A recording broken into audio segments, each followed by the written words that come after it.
Y'all, welcome back to Jess Klein's Big Table. I'm so excited for you to hear from my guest today. Shannon Downey, also known as Badass Cross Stitch, is an artist, activist, craftivist, community builder, and general instigator.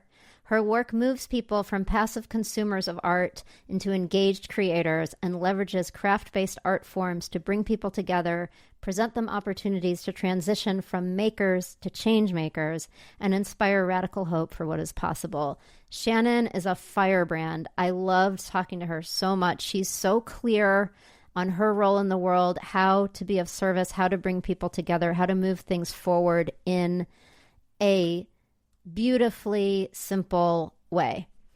And she has a brand new book out, Let's Move the Needle, an activism handbook for artists, crafters, creatives, and makers. I put the link in the show notes. Go get this book.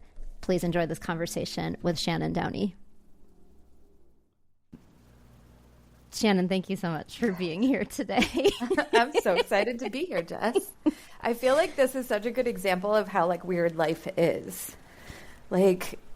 I spent my college years at the Iron Horse watching you perform and just being like, oh my God, I love this. And I love Voices on the Verge and this is great. And ever since then, soda water is always in every play mix that I make. And I just have this lovely connection to you. And then all of a sudden oh, now it's 20 years later and I'm sitting down to have a chat with Jess. That's amazing. Yes, I love that so much. That makes me feel like that has faith in the world. Right? It's so nice. It's nice. Yeah. I was so excited I'm not a crafter or any of that. And so when I started checking out your stuff, I was like, this is fucking amazing. Yeah, I guess I want to start off with just what was your cultural background and how do you feel that informs who you are and what you're up to now? Yeah, I mean, I grew up in Boston and Weymouth, Massachusetts, and super Irish Catholic area and world, and I am very Irish and Irish American and raised in the Catholic Church. But my dad was he was the president of the Pipefitters Union in Boston. It was, union his entire career. And so I grew up on picket lines and with a house full of men from the union and the labor movement, making signs, and just it really was this, for me, this super fun thing that happened all the time. And I recognize now that they were fighting for justice and their rights and whatever. But for me, I was just oh my God, everybody just comes to my house and hangs out and we make signs and we eat pizza and then we go stand on the bridge with our signs and people beep at us and we wave. Wow. And it's so exciting. And, voting was always the biggest day every year because, my dad was always a poll monitor or a precinct captain or, depending on what the year was. And so voting day was so fun because I would get to go to the polls and we would hang out and I would see all the people and there was candy and it was just this big social occasion. So I had this real labor movement, democracy, upbringing without even realizing that, that was sort of unique. And it absolutely informed how I move through the world and everything that I do. And then my grandmother was a Lowell mill girl, so she worked in the mills from when she was 13 to 70. Wow. Yeah.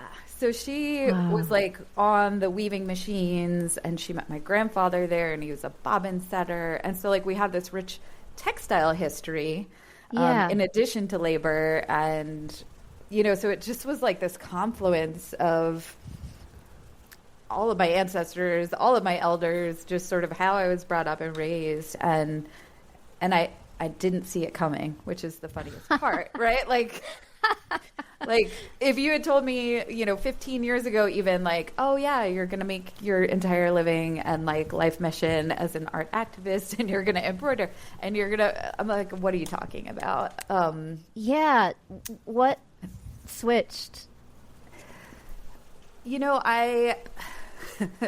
Good question. So like my career was always in movement building and community organizing, and I own a marketing company, but I was always working with nonprofits and social enterprises and movements. So I was always in the work, but I was not a maker. And then I was like, this is so funny. I learned how to cross stitch in 5th grade. And I had to make a pink bunny in profile with a blue eye. And I just remember thinking, this is the dumbest thing I've ever done. Like, bunnies aren't pink. They don't have blue eyes. What am I going to do with this? So I just did it because I loved my teacher. And so I would do anything she asked. I gave it to my parents and never I love thought that you're about already critical thinking. You're like, no, this isn't. This is not what bunnies ridiculous. are like. So I thought that like cross stitch and embroidery were dumb. And then 20 years later, I'm running this digital marketing company. I'm on a device all the time. I hate everything. I have no good ideas. My creativity is zapped. I'm on Etsy, as one does. Yeah. And I come across this like Star Trek Captain Picard cross stitch pattern. And I'm like, oh my God, nobody loves Captain Picard more than me. That's hysterical. I think I remember how to do this. Let me download it. Let me stitch. Let me see. Like, I don't know. There was just something that called to me. So I stitched this perfect little Captain Picard. And I was like, oh, that was so fun. And then the next day I had like 3 good ideas. I felt like alive. Yeah. I was like, oh, this is fascinating. Yeah. And I realized that like the content in 5th grade had made me disconnect from the medium, but it wasn't actually the medium. I love the medium. Yeah. And so when I found content that like amused me and I connected to it, and I realized, oh, I actually really love this medium. And it was just giving me a lot of creativity and a lot of life, and putting down my device and using my hands and more analog in my life. So I just kept stitching, and I was stitching, patterns and stuff, and then other people's work. And then I started to use it to stitch around what I was working on. Like, so I was getting overwhelmed. I was working on gun violence in Chicago at the time. I was really overwhelmed. I stitched a gun because I was like, I've never even held a gun. I have no connection to this tool that is being... And so I stitched a gun, and I had a lot of thoughts, and I wrote them down. And then I went to Instagram, and I was like, I don't know, do other people want to talk about this with me? Like, would that be a thing? Yeah. So I posted the picture, I posted the text, and then everybody wanted to talk to me about it. And like, this beautiful conversation started happening online where I was like, can we have productive conversations on social media? I don't know. Yeah. And we did. And I was like, oh, this is wild. And so I kept doing it. And then people were like, I want to learn how to do this. Like, can we get together and you can teach us? And I was like, I think so. Yeah. I think I know enough to teach. Yeah. And that led to this really beautiful, like, community events. And it like almost didn't matter that we were stitching. It was really the conversations that were happening and the connections that were being formed. And I thought, wild. I never would have thought that this would be the greatest community organizing tool I've ever used. Yeah. And it just like really all blew up from there. That's just amazing. I love every piece of that. And I have there's like so many different questions I have for you. But one thing I can really relate to, like I've heard you talk about on other podcasts and stuff, like the physical nature of the cross stitch and how that's part of what makes it empowering. And I mean, I feel that when I hold my guitar, I'm like, this is real. Like yes. I'm making something. I'm like, I hold this thing in my hands, or I can feel the voice coming out of me, and that's how I know, like, I'm alive. I'm not just like interacting with a screen, etc. I guess, does it feel like an embodied, like, is it the physicality of it? Yeah, a lot of it is, for sure. Okay. It just, it's slow, it's methodical. A lot of times it feels like a meditation. I used to stitch in silence, because there was just really something about that, but also the like EMDR of the floss, like going through the fabric and the needle, like it's deeply satisfying. I stitch too much now to do that because I started to like hurt my vision. Wow. Like, oh, that's interesting, because like I never look up because I'm always in it. And so now I have to have the TV on because it like forces me to look up more. But it really doesn't change the experience of the tactile and that idea of like I'm making something, right? I think I don't feel that same satisfaction when I make something on my computer or through a screen. Like when I use my hands and I'm like, I made that. Yeah. It's just a different feeling. And I feel like it opens up different parts of you. It feels primal. Yeah. It's just like, oh yeah, I'm a person in a body. I have a body. Yes. I'm not just like it. Yeah. I'm just like a floating head. Right. I'm not just my thoughts. Like and this device that is always in my hands. And so that's the other part that I love about it is like I put my device down, I forget I have it, right? And I'm using my hands in this way that is familiar, right? Because we're so used to our devices now. But it just feels so different and so satisfying, and like really just gives me a lot of space to think substantively, which I think we don't have enough of in this world. Yeah, a lot of the folks I've been talking to lately, and of course it's not a new idea, but just like that we need to slow down. We have to slow down, and it feels like, I mean, in order to actually affect change, like it has to happen, the urgency that comes with like capitalism and white supremacy and stuff, and it's so simple yet subversive, yet for some reason hard for so many people to get quote unquote back to, is to do something slowly and intentionally, and this has a larger purpose. I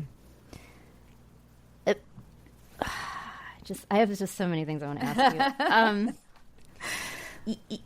So would you talk a little bit about what tends to unfold when you bring together a group of people, like ostensibly to learn cross stitch, and then maybe something else? Will you just share what happens typically in your classes? Yeah, I'm really obsessed with making sure that everybody coming into the room immediately feels connected to me and to other people in the room, because I think what I've seen in a lot of workshop spaces is it's just sort of like you come in, you sit down, somebody teaches you something, you do it. It's pretty uncomfortable because you're trying something new, right? And that's always a little uncomfortable. And then you leave. And people who come with like a little group sit together with their little group and they talk to their little group. And people who come alone cower in the corner, Yeah. Like, there's just this very real experience. And I am like, that can't be. Because if, like, I don't care if people like embroidery. Like, I literally don't care. Like, come do my workshop. If at the end you're like, I hate this, I'm like, cool, whatever. Did you connect with somebody in this room? Yeah. That is what matters to me. So when people come in, I am introducing myself to them immediately. I'm thanking them for being there. I'm introducing them to other people who have come in. I placed them in seats if I feel like there's a whole lot of back rowers happening, Yeah. We do a lot of like small talk and just like joking around to get people comfortable so that when we roll into the workshop, they're already chatting with each other and they're already feeling comfortable, and they don't feel super overwhelmed by the fact that they're about to learn something new, which as a grown-up can be really intimidating. We're so used to being the expert in the room at the one thing we've trained ourselves to be the expert at. Yeah. And then they show up and they're like, oh my God, I've never done anything like this. This is super overwhelming. And I'm like, oh God, I thought I closed everything. Oh. that wouldn't make a sound. I'm so sorry. Oh, I didn't hear anything. Oh, good. Yeah. Okay. Yeah. I will pretend that didn't happen and carry on. Okay. Everyone else will too. Yeah. So, then I teach this workshop, and like my approach is very like, you can't do this wrong, right? Like, we're just making art, and like I really try to create the most positive and affirming space possible, and just like let go of any preconceived notions that like there's a right way and a wrong way to do this. Like, do you like how it looks? Cool, you did it right. That sort of stuff. But what's beautiful is that instruction is like a half an hour, and then we get to the stitching. And when we're stitching, we're just sitting around. And now everybody's got a little bit of a connection. Everybody's feeling far more comfortable, and we can start having the conversations. And so sometimes those are conversations that I'm facilitating around a specific topic, if that's the premise of why we're gathered. Other times, if we're just like, I'm going to introduce you to craftivism or embroidery, depending on the day, it's just sort of like, what are you creating and why? And then that leads to a lot of really interesting conversation and a lot of vulnerability and a lot of sharing. And the minute that you're vulnerable with people in a room, the dynamic shifts from strangers to like, burgeoning friendships, right? And like, I know I'm going into a community and then I'm going to leave in 2 hours. So I feel it is my responsibility in that room to facilitate community and connection, so that when I leave, that still exists, and that those people are still together and can continue on. And oftentimes that is what happens, and it's just glorious to me.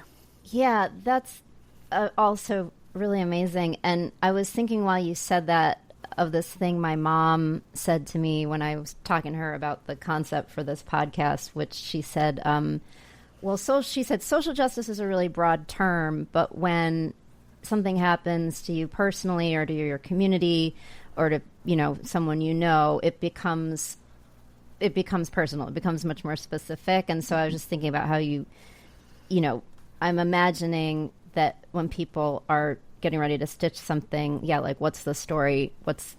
There's always, as a writer, I'm definitely invested in the power of story telling. Also, I just wrote this note down. Could we please have you facilitate this with world leaders and a couple of family Thanksgiving dinners? As long as it's not my family Thanksgiving dinners, absolutely. Okay. Just sitting down with Trump and Kamala, do a little stitchy. Yeah. Can you imagine? Oh my goodness. I would pay money to be able to do that. Let me in a room with them. Let's do Maybe this. You can train someone else to do that with your own. Your own people. That's the thing, right? Like, I feel like we should be swapping our familial responsibilities. Like, I'm going to come in and I'm going to handle your Thanksgiving, and you go to Boston and handle mine. Yes, because it wouldn't be so charged and personal. And I can't do this with my family. What? Absolutely not. No. I can do it with anybody else in the world. Oh my goodness. Oh gosh. Yeah, I mean, it's just like thinking about the work you're doing too, just like the power of community. So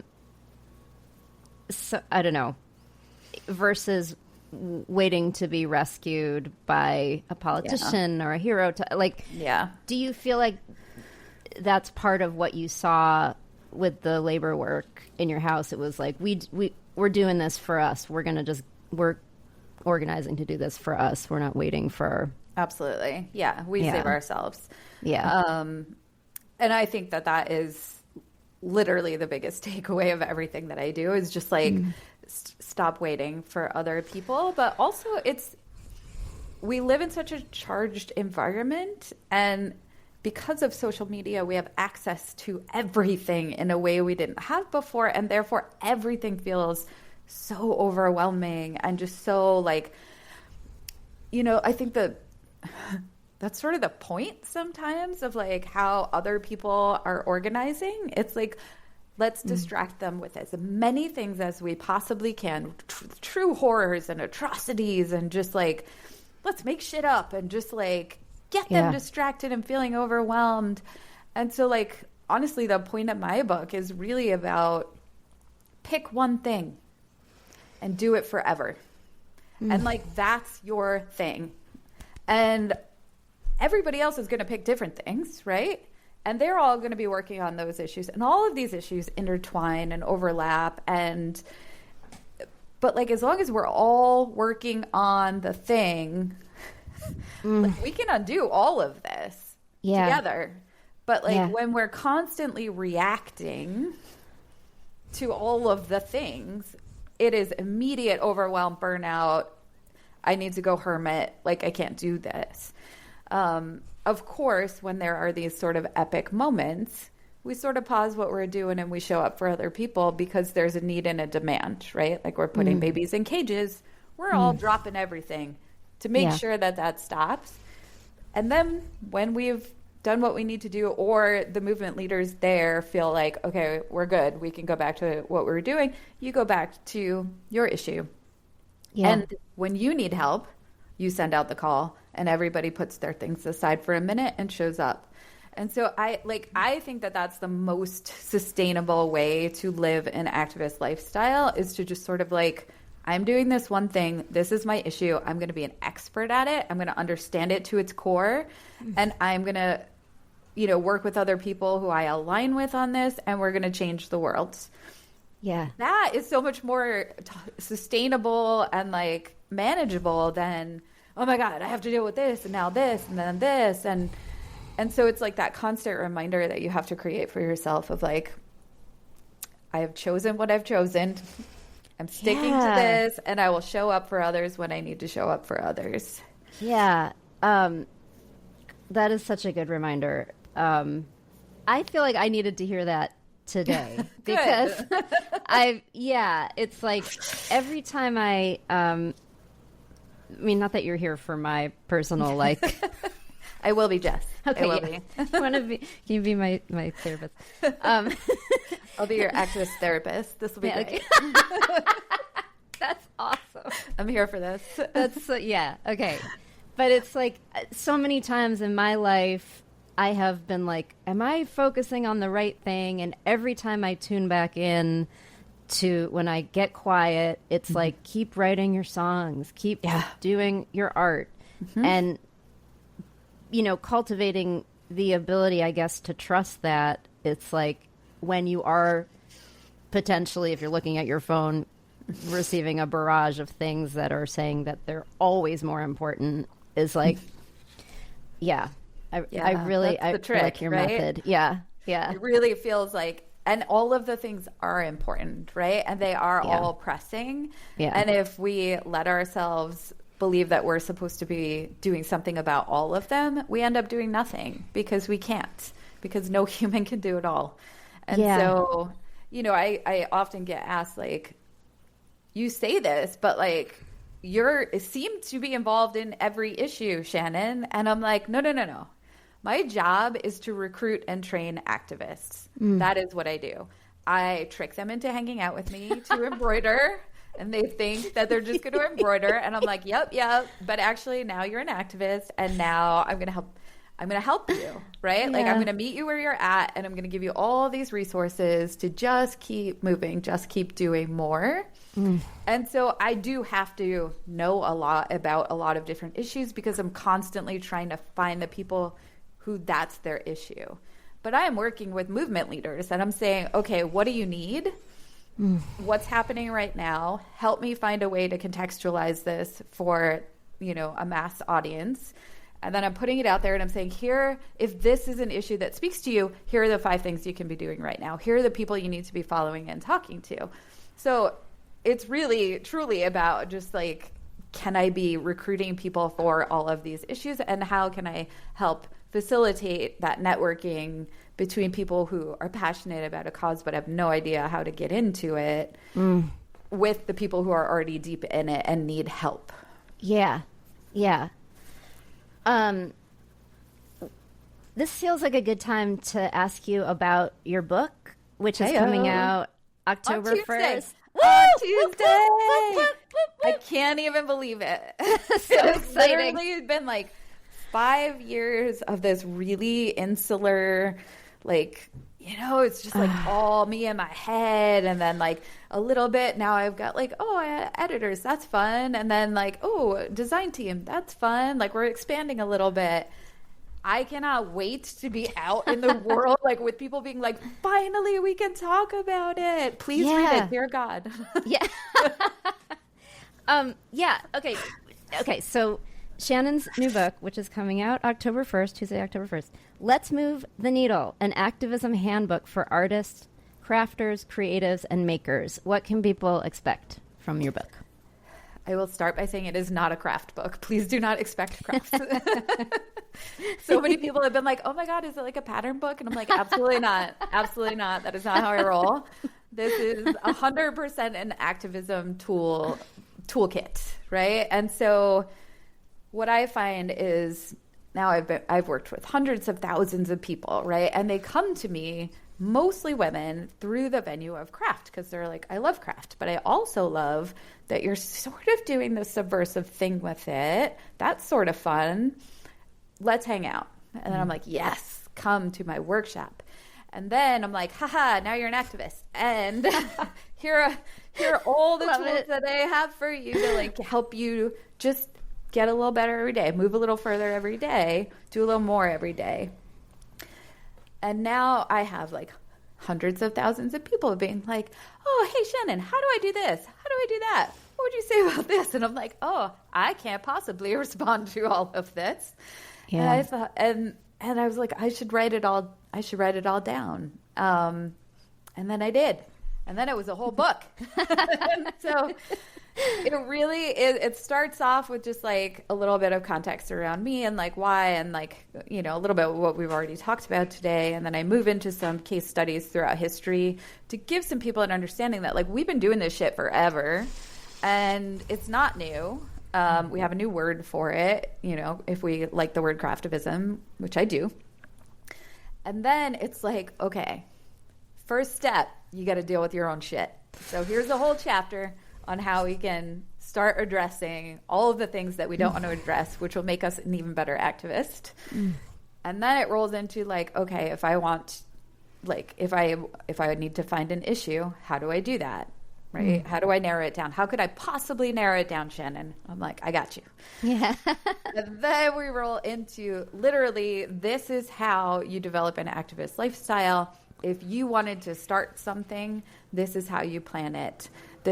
These are all the steps. And it's like, it's my process, right? And it's really meaty. There's like, I talk about spreadsheets, right? Like we're serious about this. Yeah. Yeah. And then the last chapter is literally a planning template that it can be applied for everything from like, I want to do this like one-off community project to I want to start a global movement. Like same structure, different scale. That's amazing. I'm so excited. I know that y'all sent me a copy and I'm so excited. I haven't gotten it yet, but I'm hearing you talk about it. Get it. Yeah. I'm just like, yeah, because, yeah, that's so beautiful. It's also chock full of my art because why not?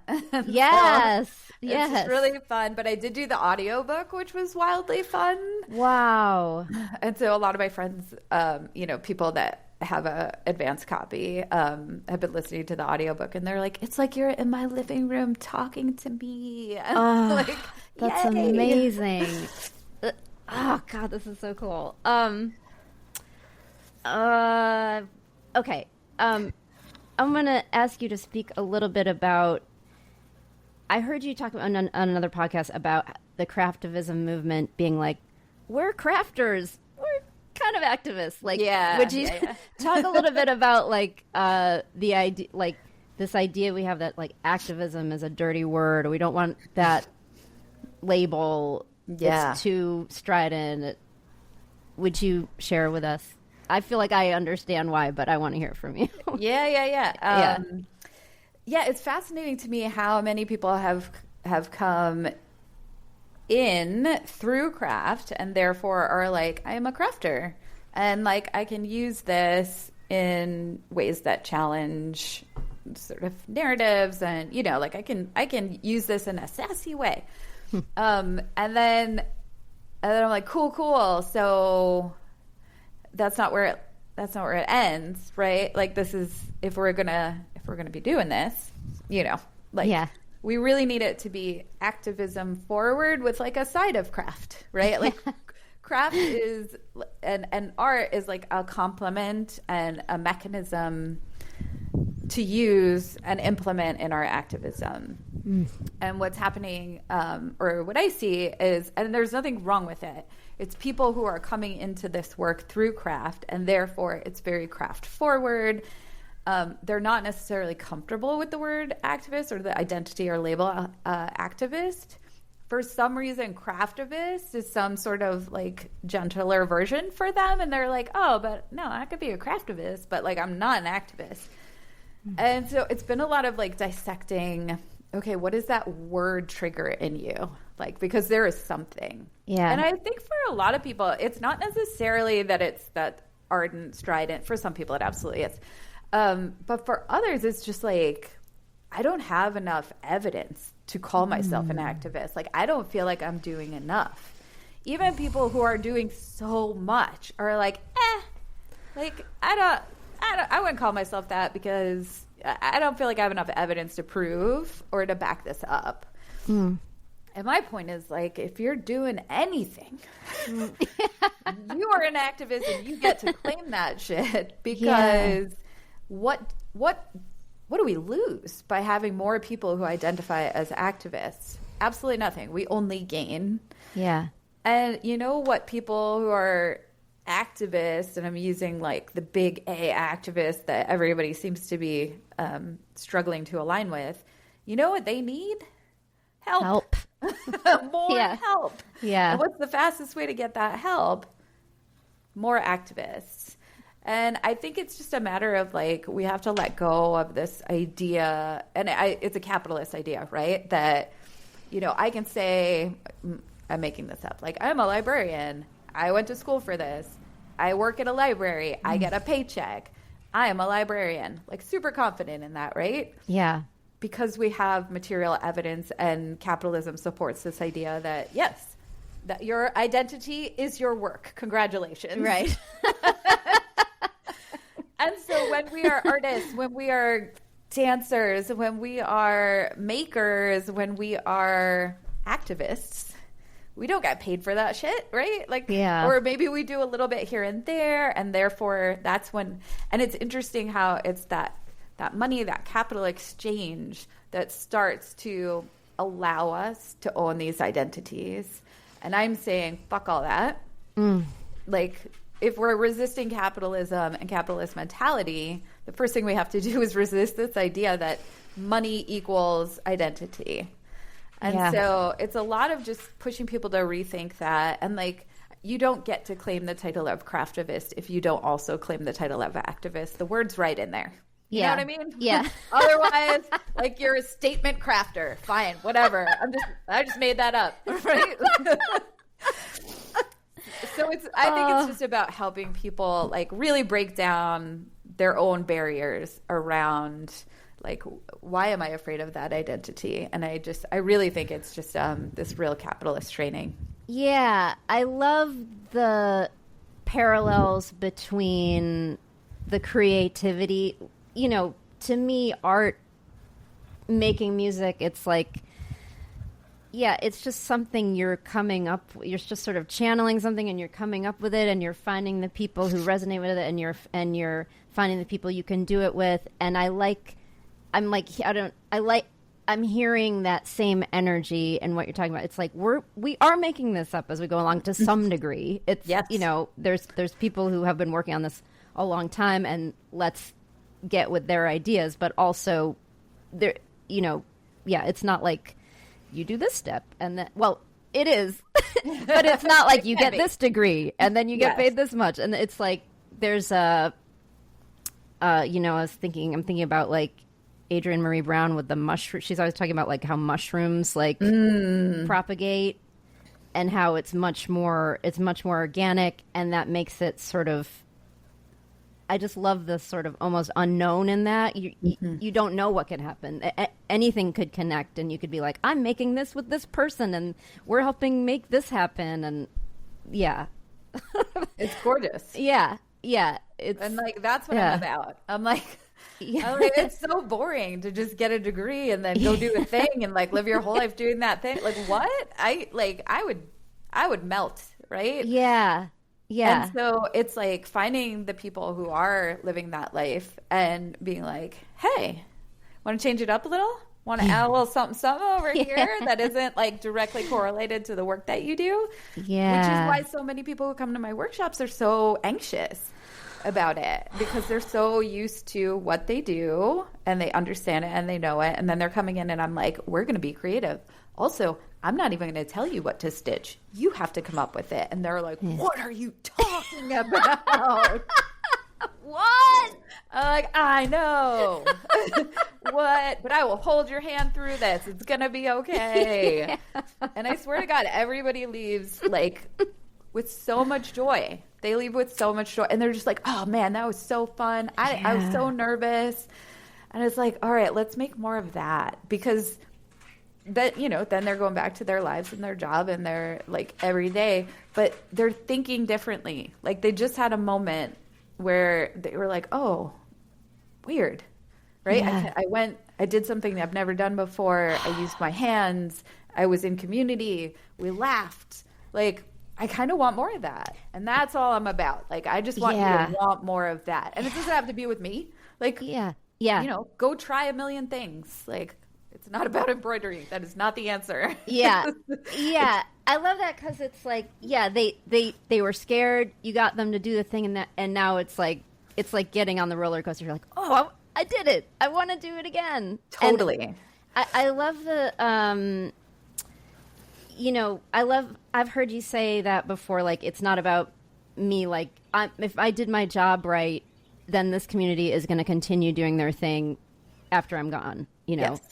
I think there's like a beautiful humility, being an artist, I'm very used to like my own massive ego and like, so it's refreshing to hear like, no, this isn't about me and my brilliance. It's like I imparted, this experience to these people, and now they're going to continue on its own because it's so valuable.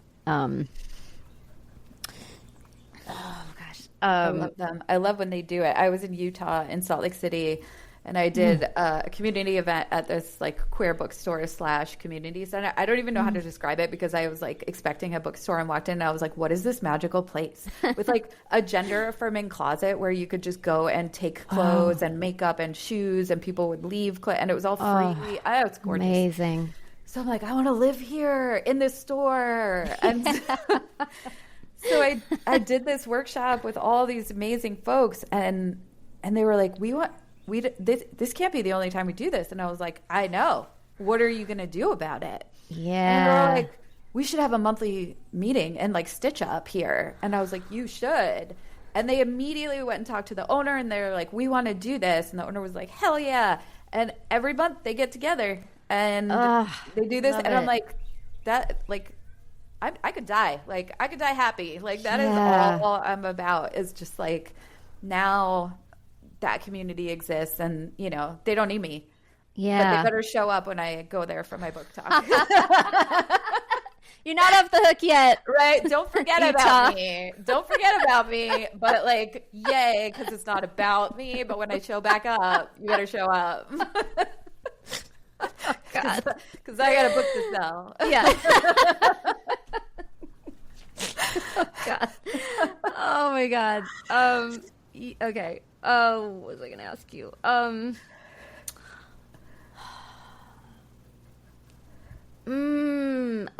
Okay. So many questions. Let me try and hone in.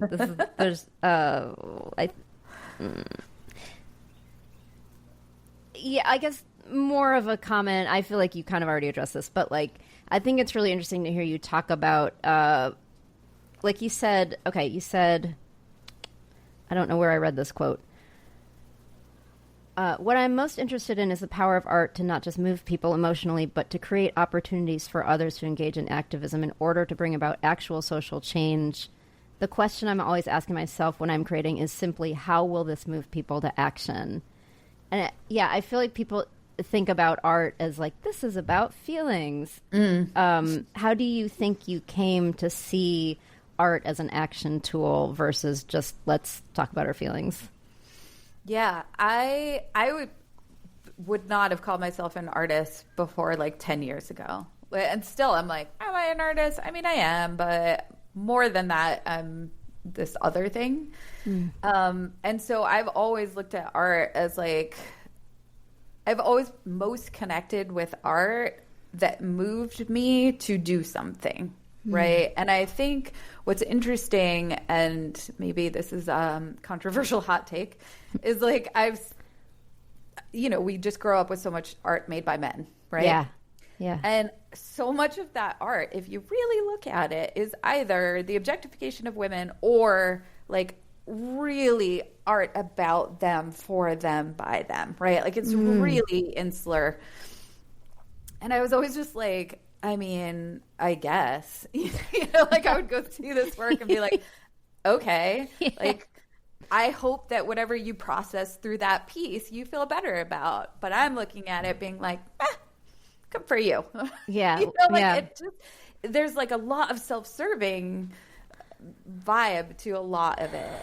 And I never connected with that. And so the art that I did connect with was always like protest art, like Guerrilla Girls, Act Up, right? Like people who were using art in ways that I was just like, oh, that's what I want to see. Like I want to see art inspiring other people to go do things and like maybe even make art themselves. Yeah. Right? Like I never went to a museum and felt like, oh, I can't wait to go home and make art. I always went and was like, oh, God, like how do they do that? Or, like it just always seemed so inaccessible or not, like I didn't connect with it, or like pretty for the sake of pretty, like never made sense to me. I do think there's a space in this world for that and believe that it should exist, but I didn't connect with it. And so for me, when I just, started making, I was like, well, the only value in this, if I'm going to do this, is if what I'm creating is going to push people to think differently, act differently, do something, have a feeling, right? Like want to respond, want to then make art, right? Like, and I think because what I do is not hard, right? Like embroidery is not hard, and I can teach anybody in 20 minutes, right? And so folks are like, I could do that. And I'm like, yes, you could. Right? Versus a lot of art where it's like, I could do that. Like you go into a museum and you're like looking at, minimalism, modern shit. And you're like, I could do that. And you're like, yeah, but you didn't. And like, do you really want to? Like, is that really what you want to do? Right. Yeah. And so with my work, I'm just like, I have no ego around this. I know this shit isn't hard. Right? Like, I want you to all be able to do it because I want you to feel like you can be successful at this thing, and then you can use it to share your story, to share your voice, to find ways to think harder about the things that you think you have an opinion on. Yeah. Yeah. Sorry, I have to make a note here. That was really okay. Great. Okay. So I'm trying to keep this podcast to like, I feel like I want to talk to you all day, but I know that you have a life. You have to go inspire some other folks or hopefully take care of yourself. But is there anything else that you would like to touch on while I have you here? And yeah.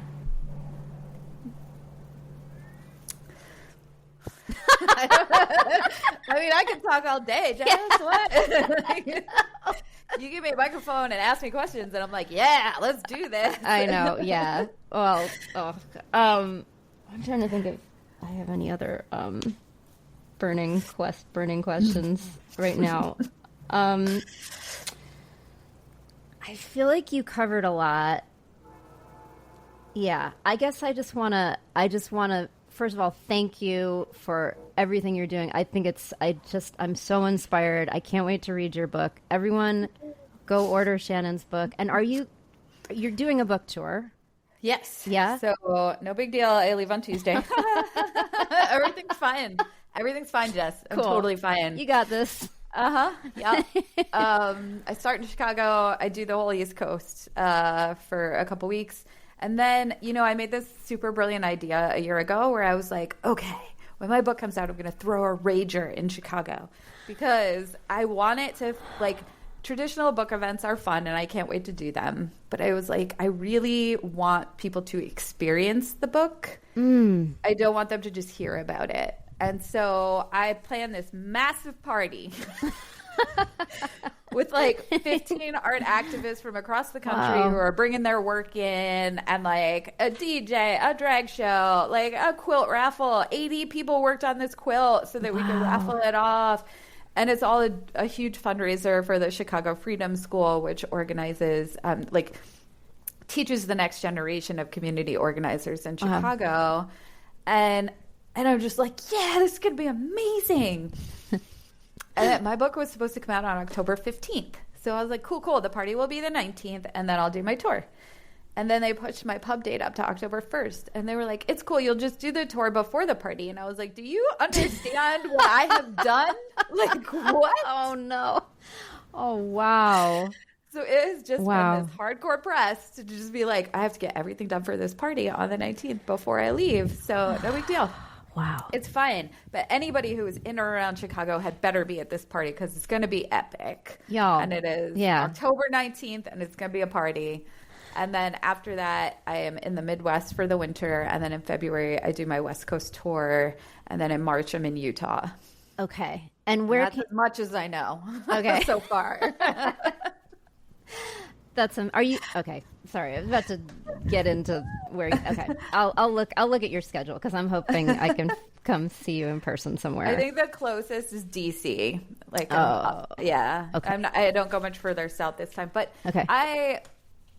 I was in North Carolina on my book tour and taught at Salem College for a semester. So I was parked in Winston-Salem. Oh, no kidding. Yes. Oh. And so you did a farm show recently. I'm doing a show at someone's farm tomorrow. Yeah. There. Yeah. Okay. So that delightful family was like, do you want to stay on our property?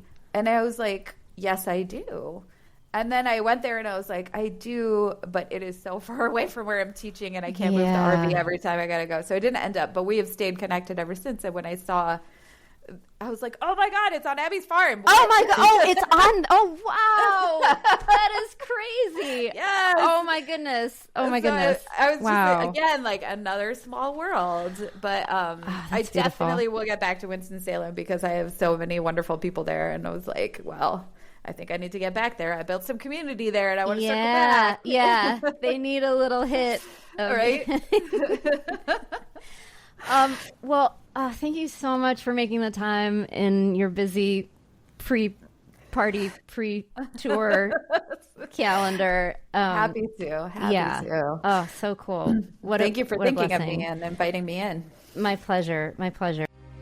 When you are tempted to walk away